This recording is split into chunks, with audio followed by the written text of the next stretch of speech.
My name is Camila Reyes, and I'm 41 years old. I work as a project manager for a tech company on the East Coast. I never thought I'd tell this story publicly, but if you've ever had someone steal your work and get away with it, this might hit close to home. If you've ever had to bite your tongue while someone else took the credit, give this video a like and subscribe if you believe the truth always finds a way. Because this isn't a story about confrontation. It's about patience. And the kind of quiet revenge that leaves no fingerprints, just results. When I think back to those nights, I don't remember being tired. I remember being focused. It started in early October, right after our team's sync, when upper management announced they were looking for internal solutions to improve efficiency during onboarding. Most people around the table nodded, took notes, and went back to their usual routines. But I felt something spark in my chest. I'd had an idea for months, a lightweight platform that could guide new hires through their first 30 days, combining automated tasks with human checkpoints. I pitched it casually during one of our Friday brainstorms. No slides, no flair, just me, standing with a notepad, explaining the concept. The room was lukewarm, a few polite nods. Damon Carter, sitting directly across from me, gave a half smile and said, "Sounds ambitious." Then moved on to his own suggestion, which was basically adding more reminders to Slack. That got more traction. I didn't let it get to me. Instead, I stayed late that evening, and the next, and the next. My office badge log would show check-ins at 7:58 a.m. and exits around 9:30 p.m. I wasn't staying for applause. I was building something real. First, the wireframes, then a rough clickable mock-up. By the second week, I was knee-deep in code, using tools I hadn't touched in a year, relearning as I went. No one told me to. No one even asked. But I knew that if I could show a working prototype, they'd listen. I used GitHub to track everything, committing changes late into the night. Each line of code had my name on it, each version tagged carefully. I even kept a development log in a private Google Doc just to make sense of the decisions I was making.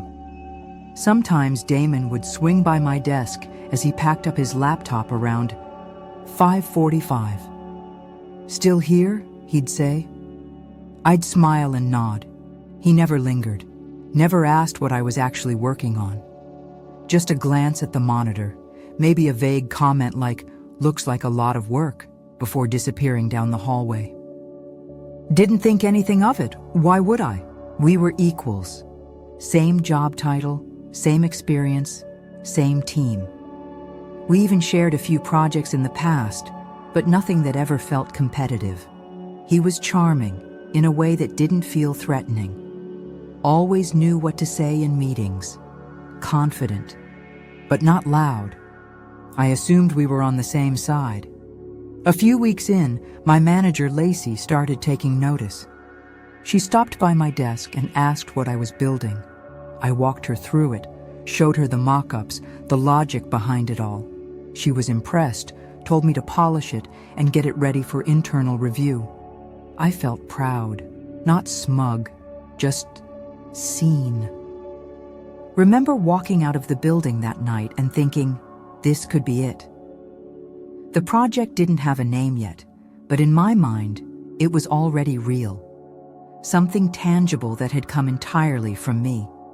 No shortcuts, no borrowed ideas, just effort and belief. I imagined presenting it in front of the team, maybe even the C-suite, finally being acknowledged not just as a reliable PM, but as someone who could innovate. Of course, I knew that part of the job was visibility. So I started crafting the presentation deck, pairing each section of the prototype with a practical explanation, user flows, data handling, future scalability. I saved it in a private folder, But I wasn't paranoid, just organized. By mid-November, the project was ready. I asked Lacey if I could schedule a showcase session for the team. She was enthusiastic. We booked a date, Thursday, 10 a.m. I even bought a new blazer, navy blue, sharp lines. It felt like a moment. But the night before the presentation, I started feeling off. First, it was the chills, then the nausea.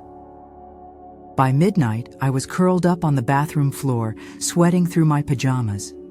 I tested negative for COVID, but it didn't matter. I could barely stand. I emailed Lacey at 3:15 a.m. "I'm so sorry, I can't present today, but the slides and notes are ready to go. I'll ask Damon to step in for me. He knows enough of the outline to walk people through." It wasn't a decision I made lightly, but Damon had always seemed supportive. He'd seen me working on it, heard my explanations. If anyone could hold the space for me while I recovered, it was him. I sent him a Slack message, short and clear. "Hey, I'm sick and can't make it today. Can you please present the onboarding project for me? All slides are in the Projects folder under Onboarding Tool V1. Thanks so much, Damon," he replied 10 minutes later. "Got it. No worries. Feel better."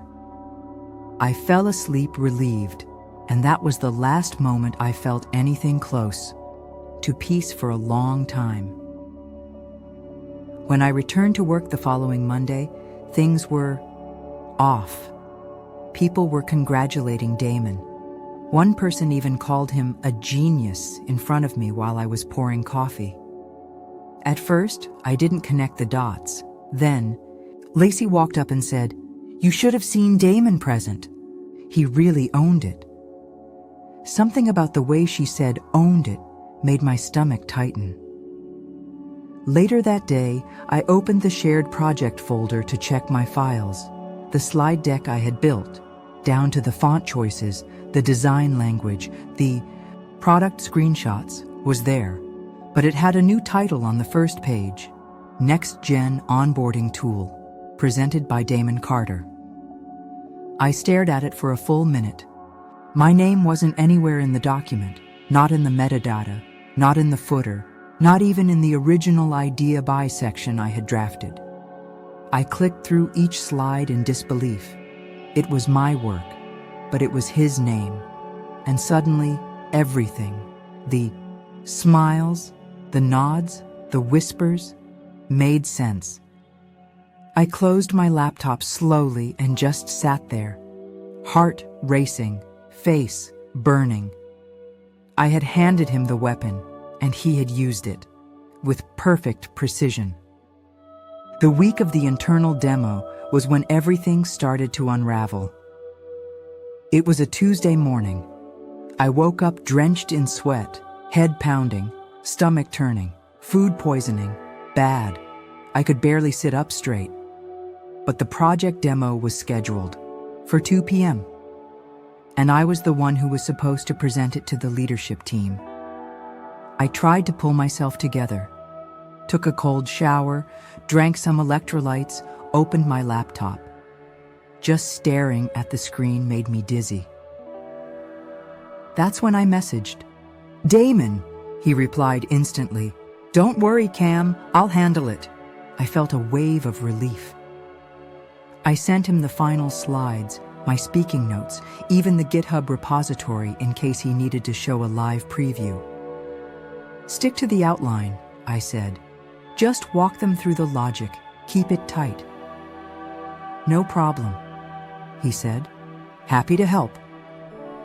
I logged off, took some medication, and passed out for most of the day. By the time I woke up, it was evening. I checked Slack. A few great job messages in the general channel, a lot of chatter. I messaged Damon to ask how it went. He didn't reply. The next morning I returned to work pale, still a little shaky, but alert enough to catch the vibe. People were smiling at me in the hallway, nodding politely, but something felt off. Distant, like I had missed something important and no one wanted to say it out loud.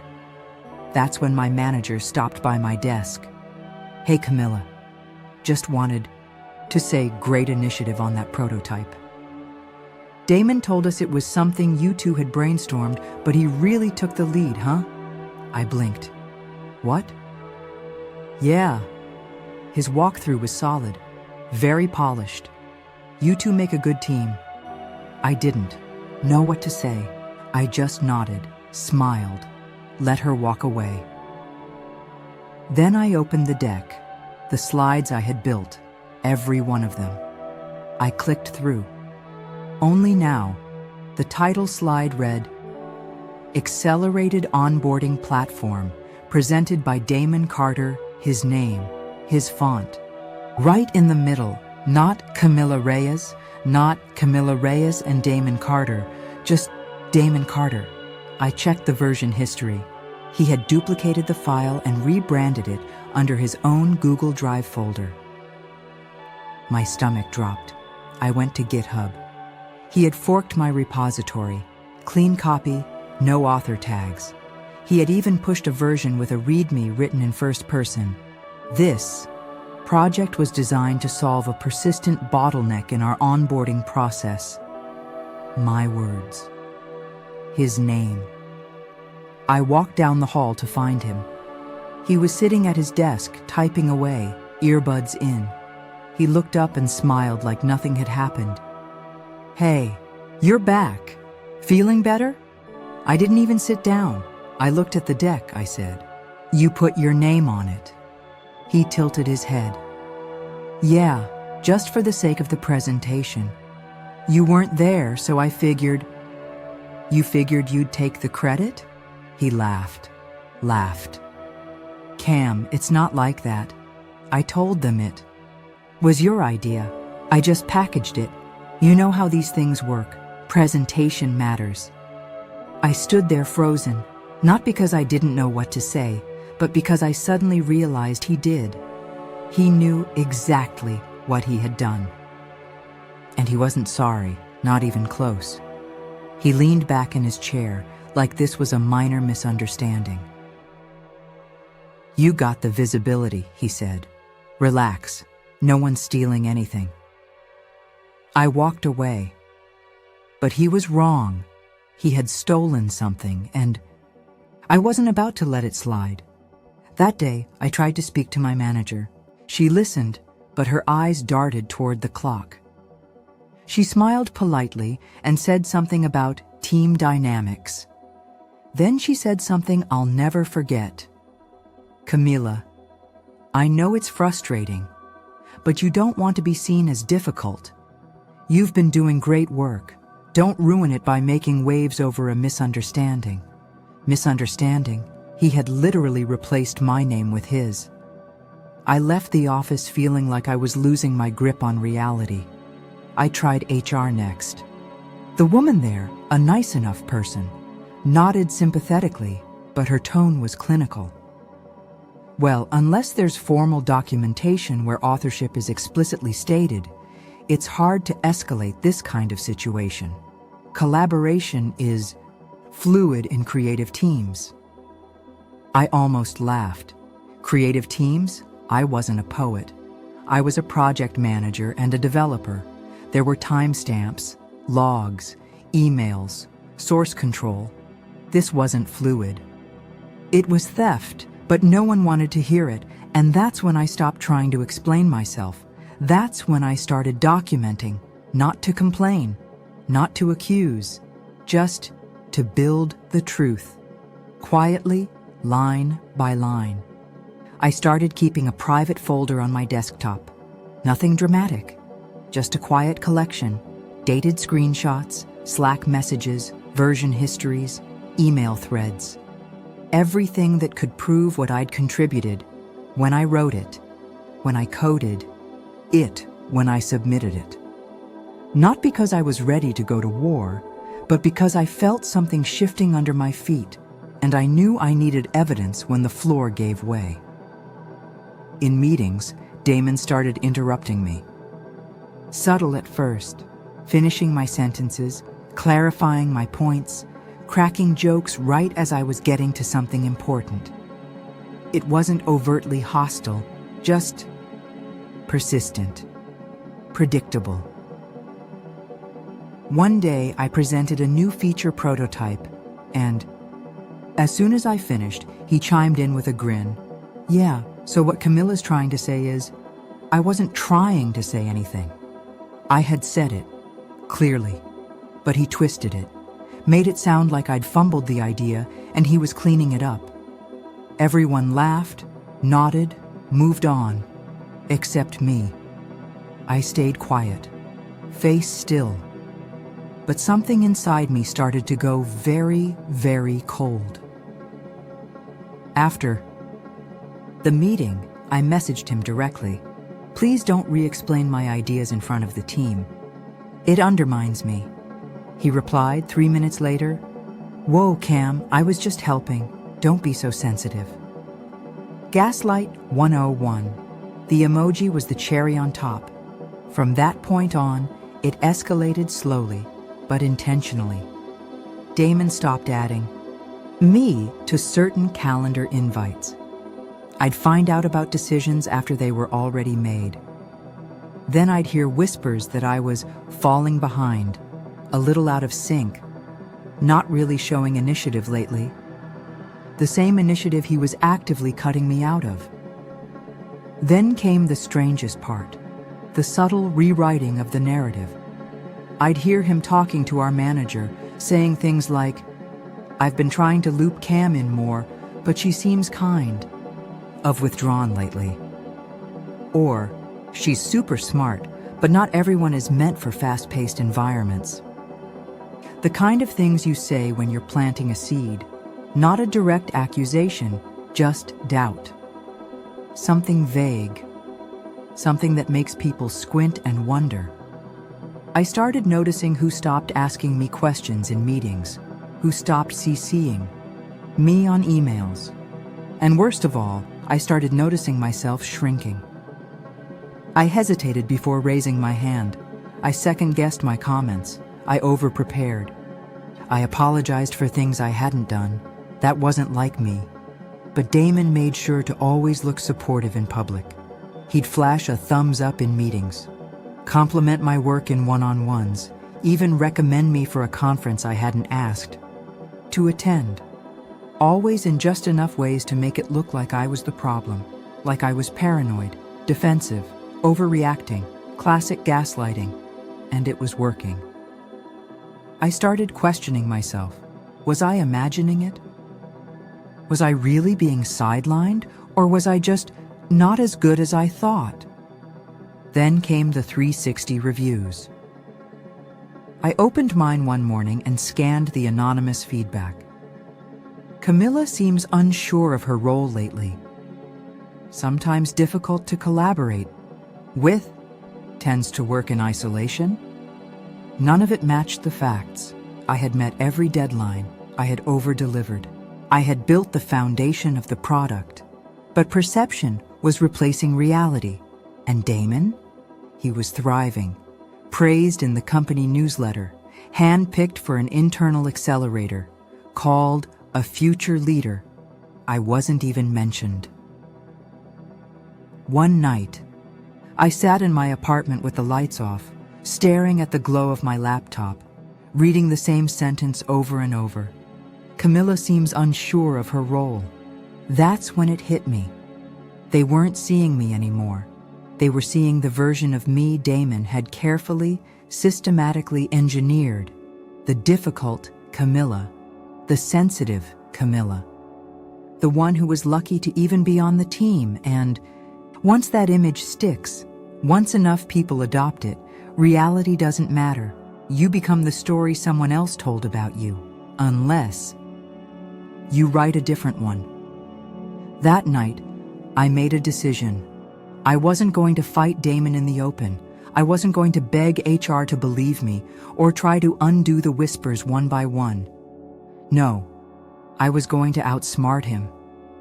I would build something better, bigger, unmistakably mine. But to do that, I needed to vanish. Not literally, professionally. I needed to stop defending myself and start building my escape, in silence, in strategy, because I wasn't unsure of my role. I had just outgrown it. I didn't quit the next day or the next week. I showed up, logged in, smiled on camera, took notes, nodded during all hands like I was grateful to be there. But inside, I had already left.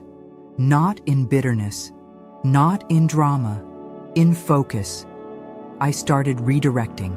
All the energy I used to waste defending myself, proving my worth, chasing credit, explaining my ideas, into something no one could touch. My own thing. It started small.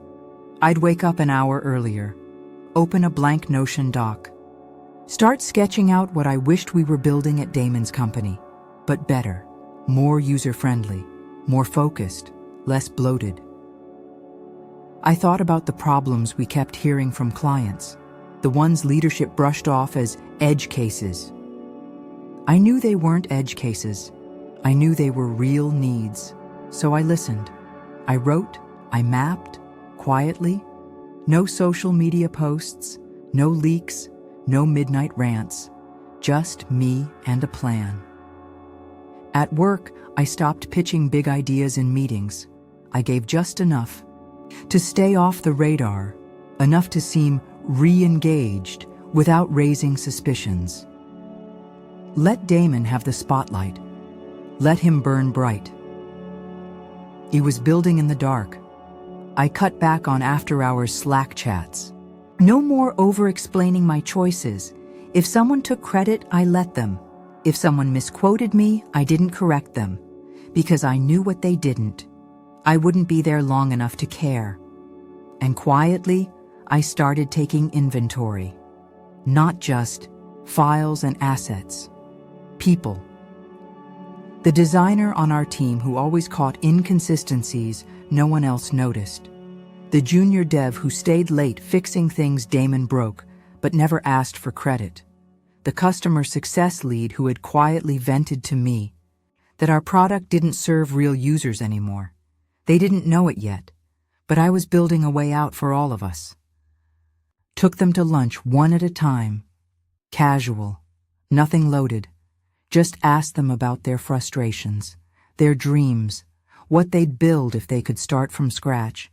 And I listened. I never pitched. I never hinted. But I remembered every word. Then, at night, I coded. On weekends, I wireframed.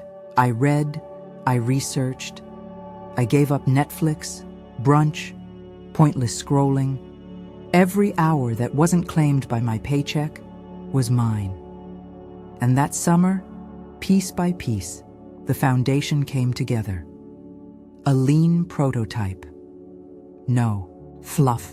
No press releases. Just a simple, powerful tool that solved one painful problem. Elegantly. I didn't announce it. I didn't tease it. But I shared it with the designer. Then the dev. Then the CS lead. And when I saw their eyes light up, I knew. Wasn't the only one who felt exiled in plain sight. I was just the first to make a door.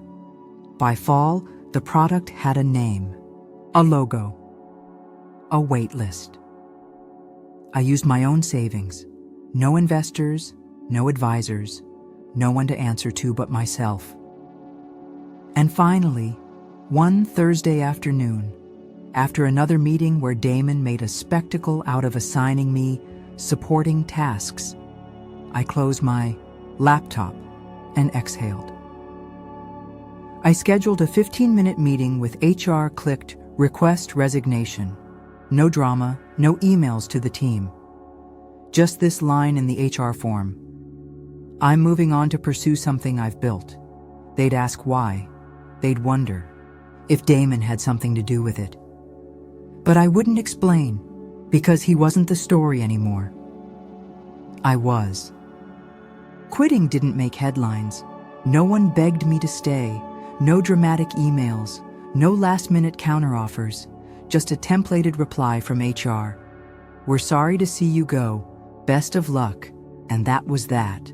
3 years in the same seat, hundreds of hours of unpaid overtime, dozens of ideas siphoned into other people's slide decks, all erased with a single auto-generated message.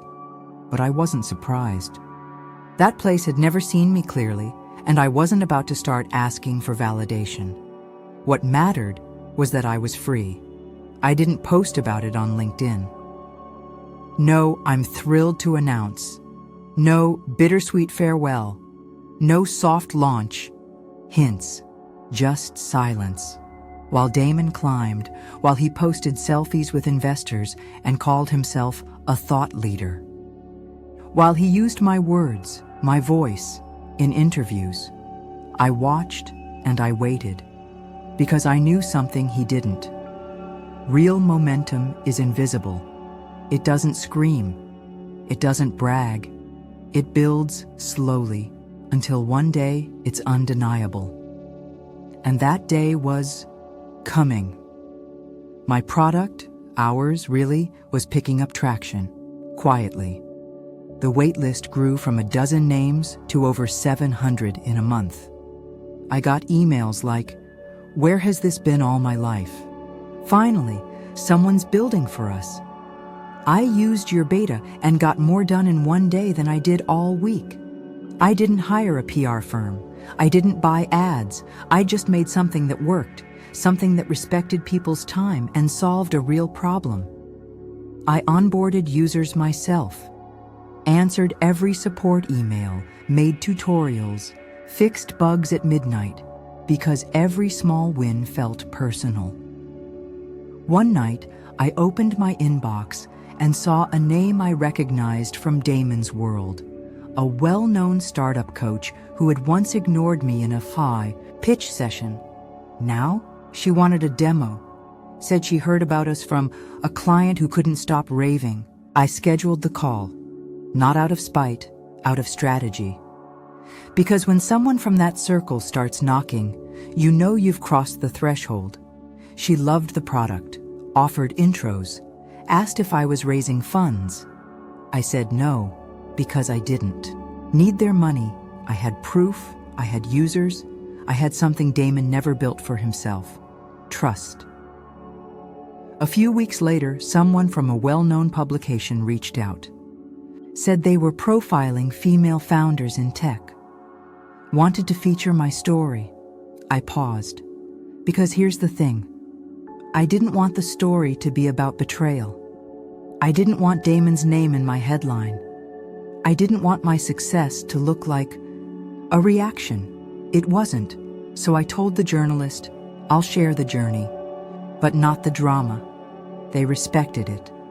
Ran the piece, titled it, "She Built the Tool Everyone Else Overlooked." It wasn't viral, it wasn't flashy, but it made the right people notice. My inbox exploded, partnership requests, job offers, speaking, invites. I turned most of them down because I wasn't building for clout.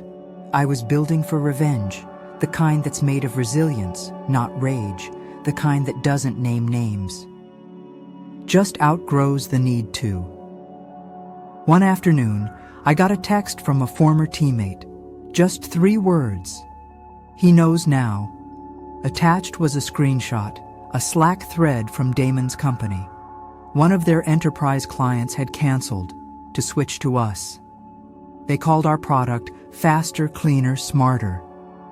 I stared at the screen for a long moment, not smiling, not gloating, just breathing, because that was it. That was the moment I'd been waiting for. Not the spotlight, the shift, the quiet tilt of power. The realization, not just by him, but by everyone, of what had really happened. He hadn't stolen my future. He'd delayed it, and I had spent that delay building something that couldn't be taken away. No credits, no footnotes, just results. And from that day on, I stopped watching.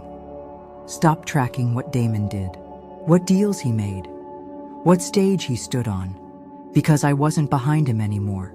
I was building something in a different league altogether, one where I didn't need permission, one where I didn't need to speak louder, because the product, the truth, was speaking for me. You never know which door matters until it opens. It was a Thursday. Gray sky, quiet inbox. I was answering user feedback halfway through a cold coffee when I saw the email. Subject: Speaking Invitation, Global Founders Summit. From Events iTechFoundersGlobal.org. I almost deleted it, looked like spam. But then I read the body. They'd seen the article, loved the product, wanted me to speak on a panel titled Quiet Builders, Founders Who Let Their Work Talk First. At first, I laughed, because was that not the universe having a sense of irony? But then I realized it wasn't a joke. It was the first time someone had invited me in without asking me to prove I belonged. I didn't respond right away. I sat with it, not out of fear, but to be sure. Because this wasn't about Damon. It wasn't about showing up on a bigger stage. Just to say, look at me now. It was about choosing to be seen on my own terms. So I said, yes.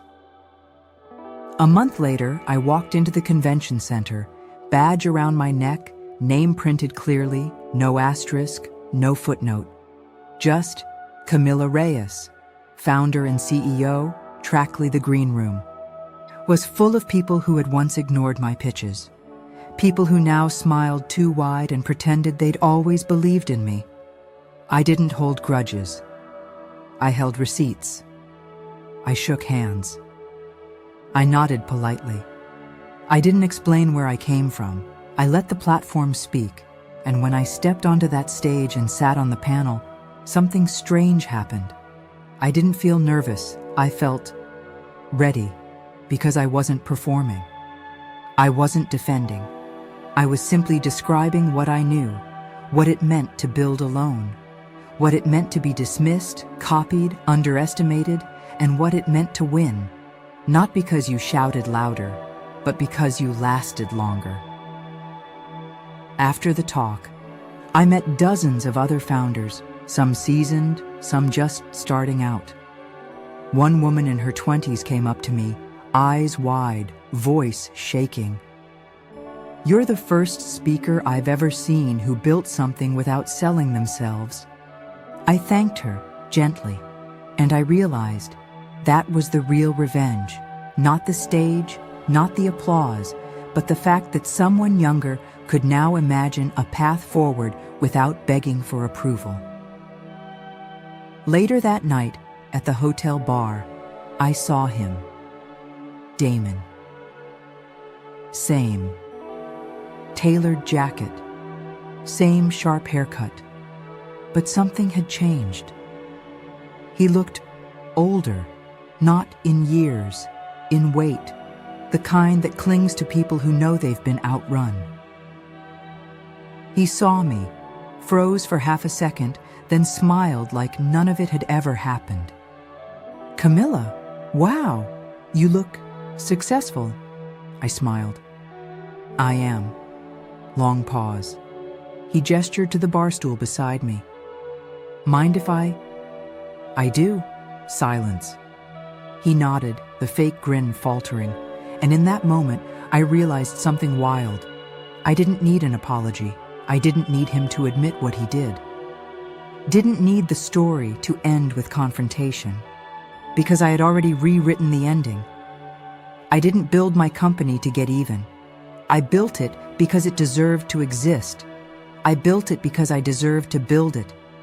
And no one, not Damon, not HR, not a room full of doubters, was going to give me permission.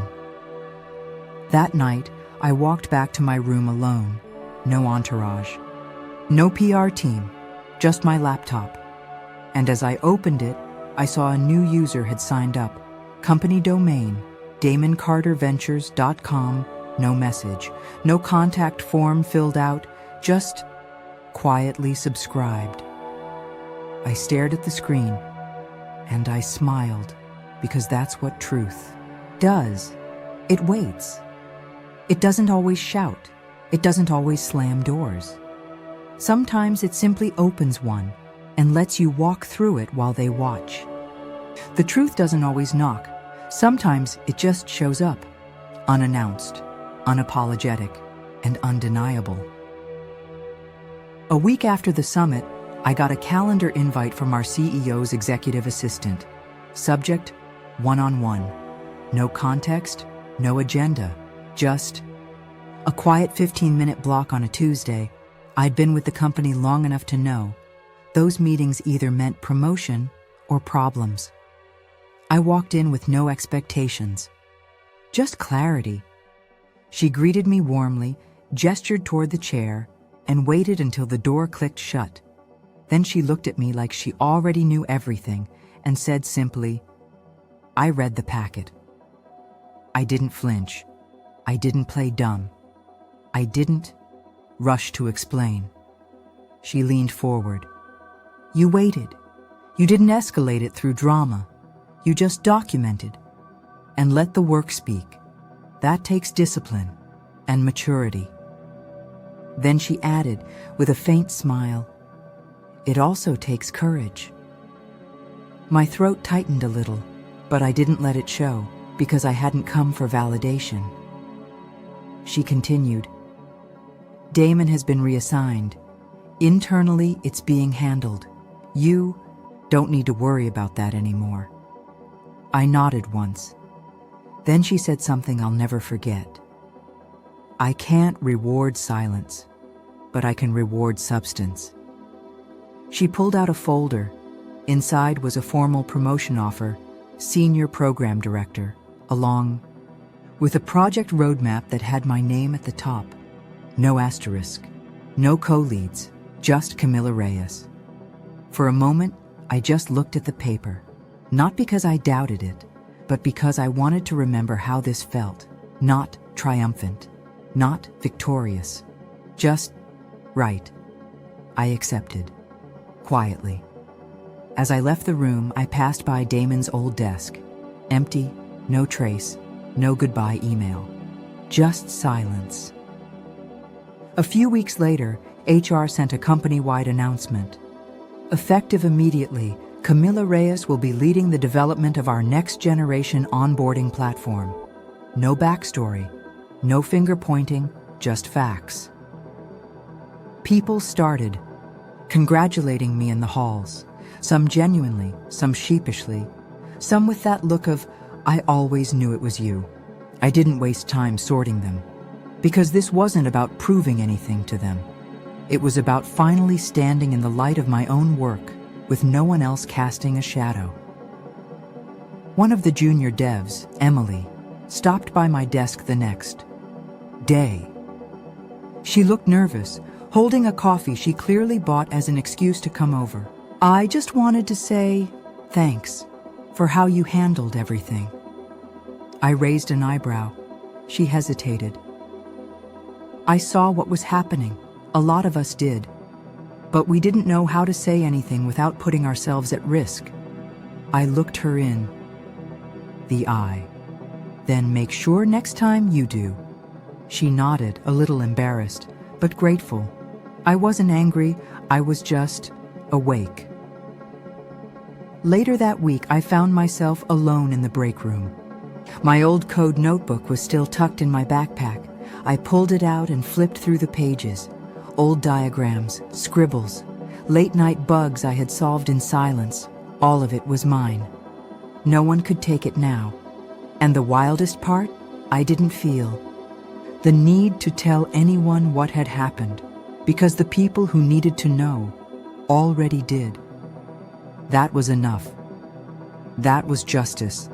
Not the loud kind, not the flashy kind, but the kind that lingers. The kind that clears the air without burning these building down. The kind that tells you, you were never invisible, you were just underestimated. And now they see you. After the dust settled, life at work didn't become a fairy tale. There were no parades, No standing ovations. No one handed me a trophy or shouted my name from the rooftops, because that's not how quiet victories work. They happen beneath the surface, in the steady rhythm of your daily grind, in the subtle shifts of respect, in the break room conversations, in the way your colleagues start asking you for advice. Went back to my desk with a new title, but the same sense of purpose. If anything, I was more cautious.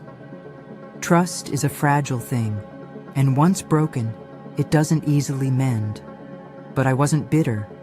I was wiser, stronger, more vigilant. I learned that in this world, it's not enough to work hard or even to work well. You also have to protect your work, your ideas, your time. I still stay late sometimes, not because I need to prove anything to anyone, but because I love what I do, because I know the value of every line of code, every late night hour spent thinking through a problem. And I make sure that this time, my work doesn't walk out the door with someone else's name on it. I've learned to be quiet, but not invisible. To stand firm without shouting. To win without making an enemy. That's the real power. The power to hold your ground when no one's watching. To keep creating, even when the applause is delayed. To rise, not with a bang, but with steady, unstoppable force. And this is what I want you to remember. If you're watching this, your work matters, your voice matters, and if someone tries to steal your light, don't rush to fight fire with fire. Build your fire bigger. Let the truth rise, quietly, powerfully, unstoppably. Because the real victory isn't in the moment they take credit. It's in the moment the truth finally speaks, and no one can silence it.